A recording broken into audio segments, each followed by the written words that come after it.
Imagine a world without money. No pounds, dollars or yen, no digital currencies or cryptic codes, just pure, unadulterated exchange of goods and services. A world where a farmer trades a bushel of wheat for a pair of shoes, where a fisherman barters his catch for a warm blanket.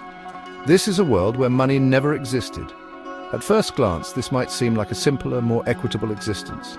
A world free from the relentless pursuit of wealth. A world where value is determined by the effort of creation, not the whims of the market.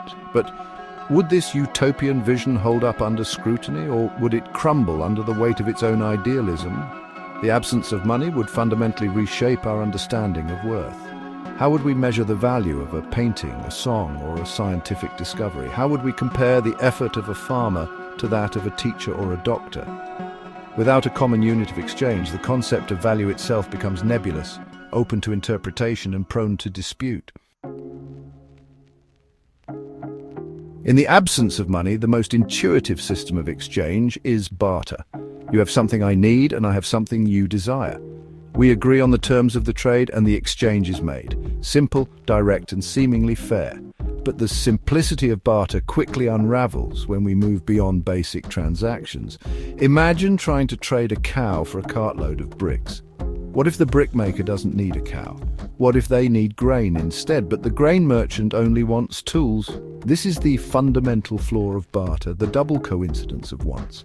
For a barter transaction to occur, both parties need to have exactly what the other desires at the same time. This inherent inefficiency makes barter highly impractical for a complex society. Imagine trying to navigate a world where every transaction requires a complex chain of trades. The time and effort required to find suitable trading partners would be staggering. The flow of goods and services would grind to a halt. The absence of money also throws into sharp relief the subjective nature of value. A diamond might be considered precious in one society, while a clay pot filled with grain holds more value in another.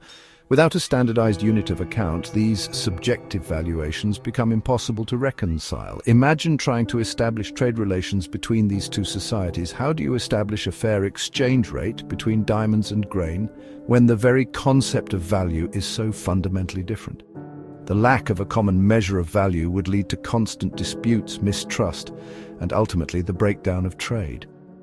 Complex trade networks, the lifeblood of a globalized world, would simply cease to exist.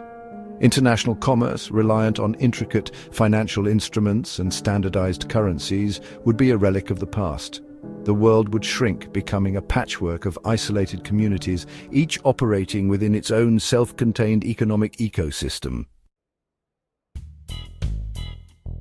The most profound impact of a moneyless world would be the absence of capitalism itself. Capitalism, in its essence, is a system driven by the accumulation of capital money. Without money, the entire edifice of capitalism crumbles. Banks, stock markets, investments all become meaningless concepts. This might seem like a welcome change to some. The end of capitalism, they might argue, would usher in an era of equality and shared prosperity, but the reality is likely to be far more nuanced. Capitalism, for all its flaws, has been a powerful engine of innovation and progress. The relentless pursuit of profit has driven technological advancements, spurred scientific discoveries, and raised living standards for billions. Without the incentive of financial gain, would the same level of innovation and progress be possible? Would we have the same drive to invent, to create, to push the boundaries of human ingenuity? Or would we settle into a comfortable stagnation, content with the status quo? These are questions that provoke deep thought and challenge our fundamental assumptions about human nature.